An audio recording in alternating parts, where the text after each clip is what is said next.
Welcome back, Goblins, and thank you for tuning in. My name is Vicky. And this is Grace. And we are a couple who are both diagnosed with dissociative identity disorder. And expecting a baby. Yes. Today we wanted to talk a little bit more about how pregnancy has been for them. And I've gotten some questions y'all have asked, so we will be answering them. And don't mind me rubbing right here. He likes to hang out like right in our rib cage, and he has been just this circular area, just kicking. It's his spot. It is. It very much is. And he's very long, so I don't know that he can move here until he's ready to go. He gonna be tall. He is. Alright, so the first one is, I hope it's not a weird question, but how are your roles going to be with the child? Like, will you tell them one alter is their parents or all your alters? How will that go for him? I feel like we're just not going to mention the alter things and kind of let him pick up on it if he's going to. If he doesn't, we just won't say anything. I don't know, we mask enough to be able to not have it be like an interference, you know? I feel like all the alters will have a special bond with him, but he's not going to really know the difference. Mm-hmm. You might notice correlations like different behaviors with different, say, like me with my red lipstick, and I don't know any other good comparisons right now. I'm pretty foggy. But he may pick up on like slight differences between alters, but we're not going to blatantly tell him until he's much older, probably like a teenager. Mm-hmm. For all intents and purposes, they are mommy and we are mama. Yes, and that's just how it's gonna be. I don't think we're gonna have any specific roles for specific alters. We're all just really excited for them. That answers two questions in one. Because the next one was, do you plan on telling your child about your alters? Will he consider everyone as his parents or the hosts as parents and the alters as aunts, uncles, etc.? I feel like that would just get too confusing. Yeah, like we saw online at one point, I don't know if we actually told you about this, but there was this video of a mom with DID and a toddler and a different alter besides the main host was fronting, and they're like, no, I'm not your mom. I'm not your mom. And the kid was like so confused, and it's like, no, dude. Why create stress? Especially when we have the communication we do. You know? Mm-hmm. We do not need to create childhood trauma based on our trauma disorders. True. Yeah, we don't. Nah. There was another cool suggestion that was, I heard some DID parents will wear colored bracelets to help their child to understand who's fronting and what it looks like. We might do that, but just not tell him. Right. Like, a lot of us do have our specific colors, so to wear, like, specific colored bracelets, he might notice patterns, but we're not going to say anything, like, up front about it. Like, we'd want him to figure it out on his own if he does, and then, if not, wait until he's, like, mentally mature enough to really understand. But we're definitely buying him a copy of the Patchwork Quilt.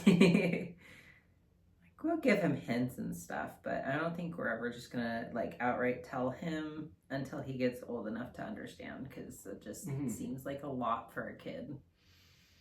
For sure. Then, okay, I'm generally curious, does your inner world change during pregnancy or no? No, it hasn't. We've had some major changes in the last, 2 years, and we're planning on talking about that in another video, but pregnancy hasn't changed what our inner world looks like. It's kind of changed our dissociative state. We've been very dissociated lately. Oh yeah, definitely. And I think that's just kind of the anticipation of the end of pregnancy. We are ready to be done. We're almost there. Yes. He's due on November 26th, but that isn't exact. Due dates can kind of be rough estimations at times. Though it has changed your main fronters, definitely. Yeah.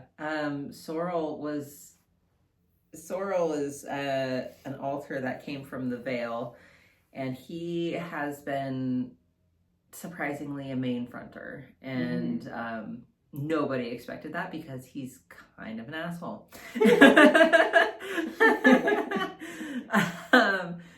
But he has just been okay with experiencing pregnancy, and I think it has to do with some of the stuff that he can do inner world that helps him not feel. So makes sense. Yeah, it helps him disconnect, and when we're like extra uncomfy, then it helps. And then, if it's not too personal, how do you guys decide which one of you would carry your little guy? Well, well, that's all you, because I mean, we've always wanted to have children, so it was like a no-brainer for us. But what really solidified it was everything. All of this mess. Like, we've got problems with our belly button. Like, I don't know if it's related to trauma, but it feels like there's a string attached from our belly button to our spine, and if we stretch wrong, it feels like our guts are being pulled. If anyone knows what that is, please tell me, because I'm about to bring it up to a doctor. I cannot, man. And imagining a baby in that zone, pushing that further outward, just sounds like pure agony. Like, I don't think we could handle that without being, like, basically in a dissociative coma. And then on top of that, we've got the Ehlers-Danlos. We've got a whole ton of health issues that run in our family. And we just don't want to give that to somebody else. That feels mean. And we actually did some research. HEDS can cause complications with pregnancy too, by, I don't want to get too graphic, so we'll just say early labor can happen, like preterm labor, because things aren't being held in place like they should be. Exactly. Things get too stretchy. Like, there's too much of a risk for, like, hemorrhage. There's too much of a risk for, like, afterwards complications. Yeah, all sorts of things.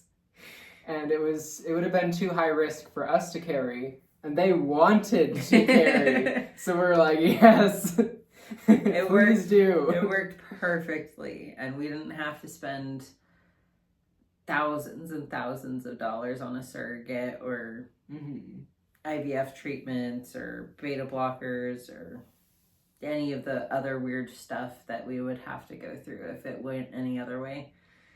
True. And yes, thank you for your concern. They are not cleaning the litter boxes. No, that definitely is not happening.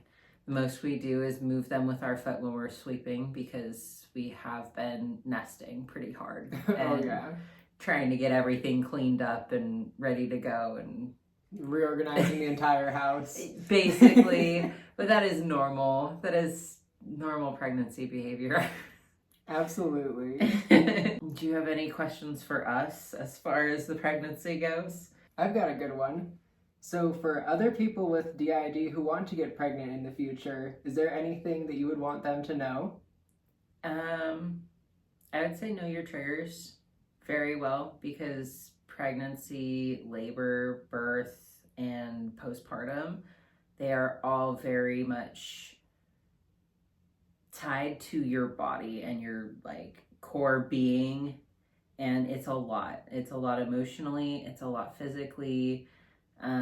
If you're going with an OB rather than a midwife, I mean, OBs are all up in your stuff. So definitely know your triggers and let your healthcare professionals know what triggers you, because I mean, DID a lot of the times, not all the time, but a lot of the times comes with trauma with those areas that you are eventually going to be pushing a being out of. True, yeah. And so if you have trauma in that area, let your providers know, because they can come up with ways to help ease your mind about those things.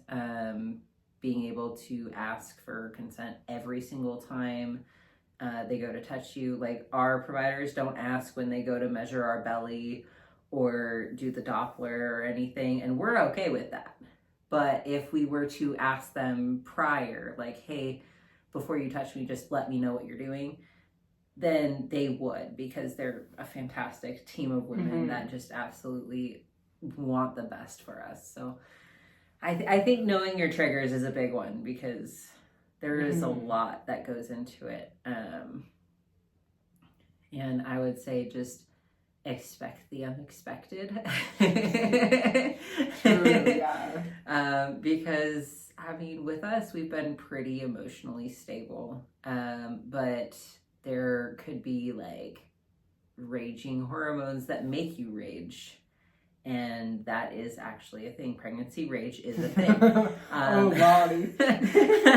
I'm just really happy that didn't happen to us. Like, right. So far, anyway. Oh, We've man. still got a couple weeks left, but so far, you know, like, our partner, we absolutely love them. We do not relate to the women who say they cannot stand their husbands during pregnancy. They want nothing to do with their husbands. They want to put, like, no, this person is our lifeline. They get us water. They get us snacks. They rub our legs. They draw us baths.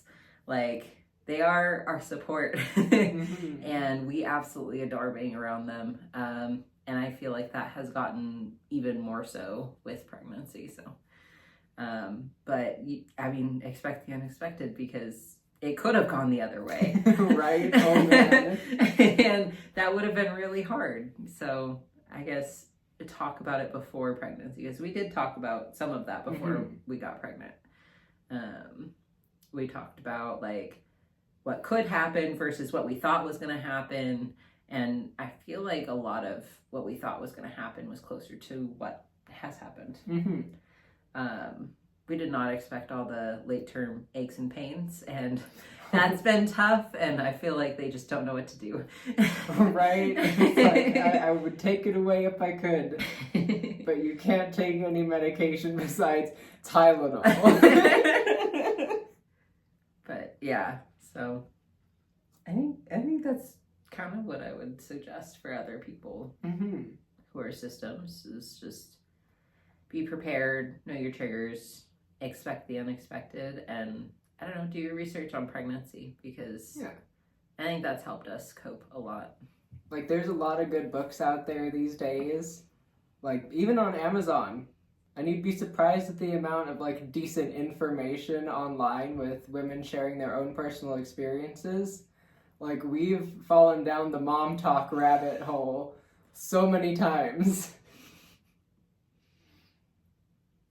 We are constantly on, like, doula and midwife talk and hearing positive birth stories and things like that, because we have heard all the negative things from friends and family. Oh, yeah. So we wanted a more positive perspective on things going into it and leading up to his arrival. Yes. Because I don't think it should be anything to be scared by. Yeah, I guess another good thing to say would be, like, don't fall for the fear-mongering, because a lot of women who have had children seem to want to share their most scary pregnancy and birth experiences with people who are expecting. And this is just things that we've observed in how people talk to them. Yeah. And we're just over here like, if you want a trauma dump, our state insurance does cover therapists. Like, if you need that, there are professionals. Like, I don't think anybody should dump their birth trauma stories onto first-time moms. Every pregnancy and baby is a new experience, and it's a first-time experience. And even if it's your second pregnancy, it's a first-time experience, because it's a new baby. So I just, like, we are so tired of of all the fear-mongering and, I don't know, negative, just wait. Just you wait, it gets worse. And it's like, what if it doesn't, though? What if it just gets different? Exactly. It could get different. It could get worse, but that's also our experience to experience. We don't need to be told that, because I don't know, it's almost like they think we haven't done our research. Right. I'm sorry, but this is something we've been interested in since we were tiny. Like tiny. And we've watched our nephews be born, and like we know it can get worse. We know it can get better too, and we know there's cute moments and happy fun times within all of it. So Absolutely. we're here for both sides of it, and that's how it should be. For sure. And what's been your favorite part of this pregnancy? Feeling him kick. It's the most fun, especially when his little foot goes like across the top of our belly and he's just kind of like stretching. That is so much fun. It's so cute. It's wild to see like actual limbs moving around in there. And we could tell his feet are up here, so he's head down. That's nice. And his little hand movements on our hip feels so weird, but it's like it's a really cool experience. He gonna be so cute. Oh, he is. I cannot wait. So thank you all for joining us today. It's been great chatting with you. I know we haven't been on the channel as much, but growing a human is really taking it out of us. And oh yeah, our main focus is on cleaning the house more so than the channel. And that's unfortunate because we want to connect with you guys more.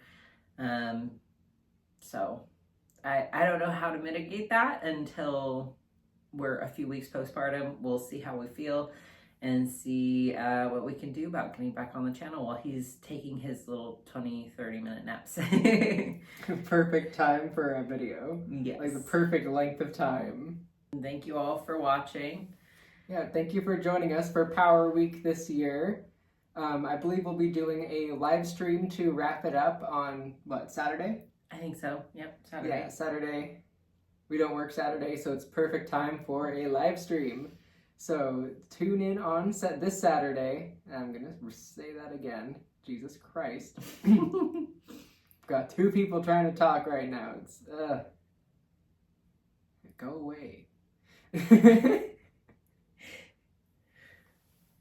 So tune in this Saturday and we will be doing a live stream to conclude Power Week 2025. It's been a great 9 years. Right? It's been a crazy 9 years, but a great 9 years. Absolutely. All right. Well, thank you all, and we will see you In the next video.